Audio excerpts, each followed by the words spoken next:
Selamat pagi Sobat Tani dimanapun Anda berada. Selamat datang di channel Huma Tani Dayak. Kali ini kita akan melakukan cek kadar air, pH air yang kita laksanakan pada 3 kolam ikan kita. Yang pertama kolam koi, yang kedua kolam terpal nila dengan sistem ras, dan yang ketiga kolam nila dengan sistem bioflok. Bagi yang baru menemukan channel ini, silahkan berikan dukungan Anda dengan cara klik subscribe, like, dan share ke media sosial Anda. Terima kasih, selamat menyaksikan.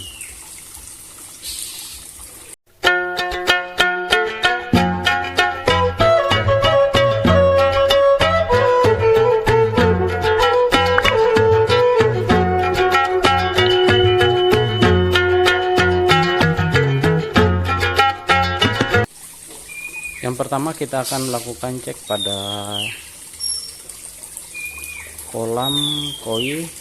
Kita akan mengecek dengan pH meter berapa kadar pH pada setiap kolam. Di sini kita menganggap perlu untuk mengecek secara rutin untuk kadar pH karena berpengaruh pada kesehatan ikan yang berada di kolam kita, dan kita juga harus mengetahui apakah air itu akan di dripping atau kita lakukan penambahan atau pengurangan. Baik, kita akan ambil sampel untuk air kolam koi.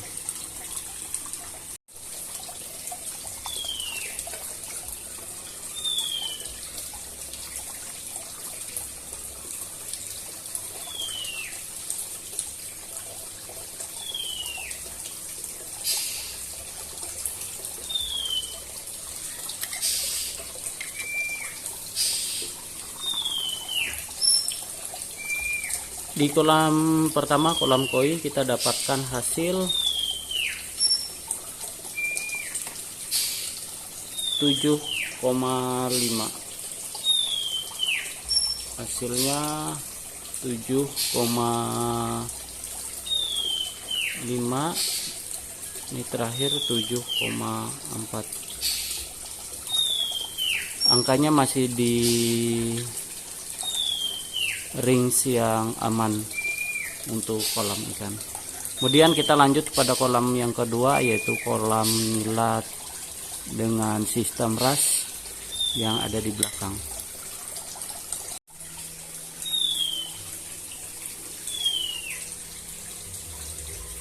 Sekarang kita ke belakang menuju kolam yang kedua, yaitu kolam nila dengan sistem ras.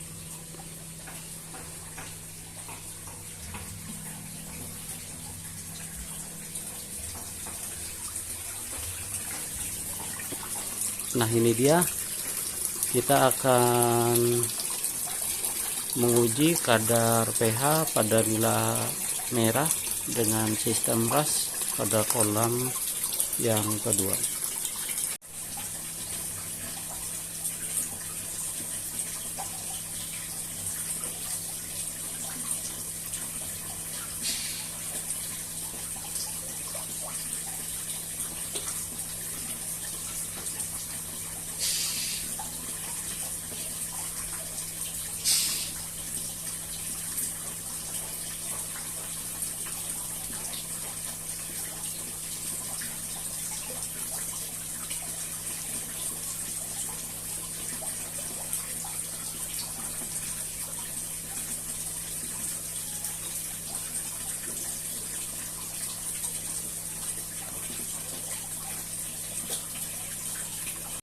Hasilnya sama di kisaran 7,3. Cuma yang membedakan sini teman-teman, Yang membedakan tadi dengan kolam pertama, di sini untuk air cenderung warnanya kehitaman, tetapi airnya jernih teman-teman sekalian, karena sudah tersaring di dalam filter, karena ini menggunakan sistem resirkulasi air atau RAS. Di video sebelumnya kita sudah tayangkan video tentang nila merah kolam terpal dengan sistem RAS. Kenapa dia hitam, airnya hitam?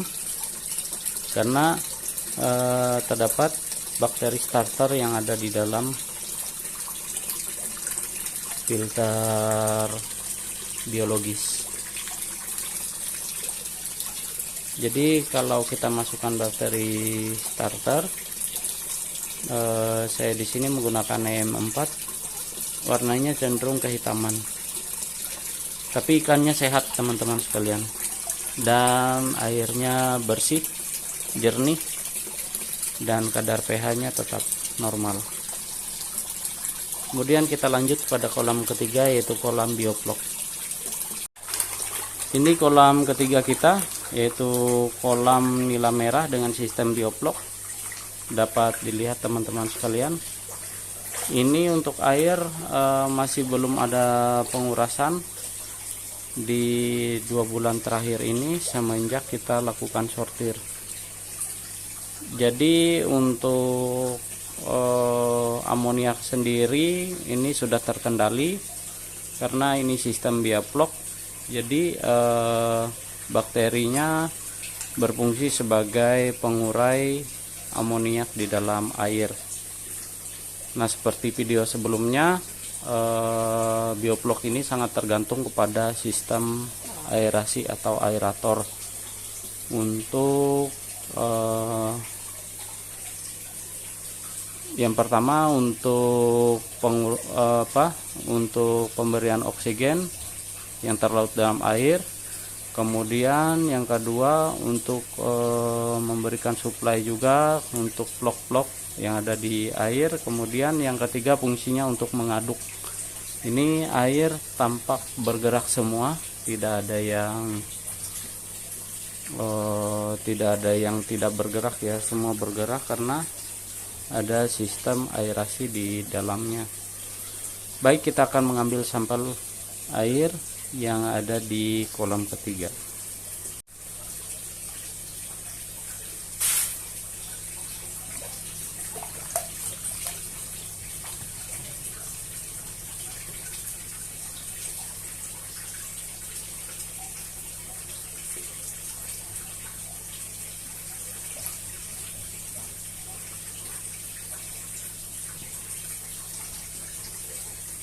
Di kolam ketiga ini, kolam bioflok, kita mendapatkan kadar pH 6,0. Ini masih dalam kondisi normal ya teman-teman, karena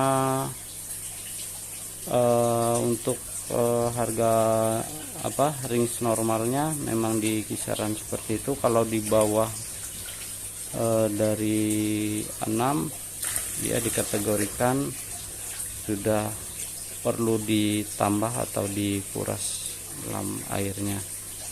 Biasanya kalau kita melakukan perawatan air pada kolam sistem bioflok, ketika vlognya itu sudah banyak, berarti itu tandanya kita harus menguras atau mengurang dari kadar air sekitar 10 cm. Kemudian kita masukkan air baru untuk perawatan airnya.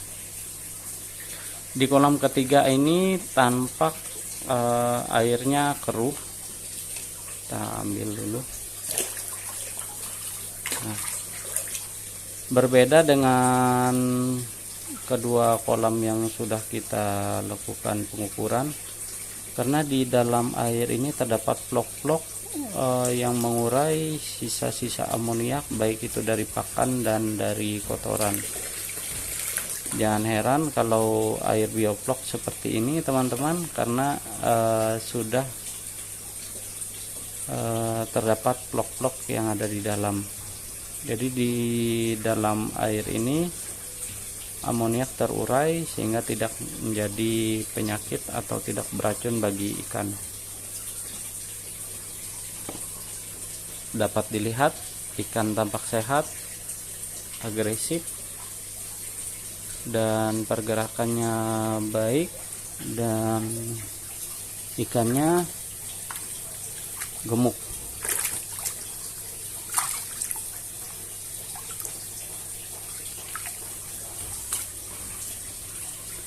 Mungkin ini video kita yang dapat kita sampaikan di channel Muhammad Tani Dayak. Terima kasih sudah menonton video ini, semoga dapat bermanfaat bagi petani-petani yang mau membudidayakan ikan di lahan yang sempit dengan sistem bioflok. Karena sistem bioflok ini mempunyai banyak keunggulan, yaitu masa panen yang singkat, kemudian pakan yang kurang karena dia sudah ada nutrisi di dalam pakan cadangan dari vlog-vlog yang ada di air. Dan untuk memanfaatkan lahan yang sempit, ini adalah sistem yang baik yang dapat kita aplikasikan dalam kehidupan kita, baik itu menunjang dalam kebutuhan pakan rumahan kita. Terima kasih sudah menonton video ini. Jangan lupa dukung kami dengan cara klik subscribe, like, dan sampai bertemu di video selanjutnya.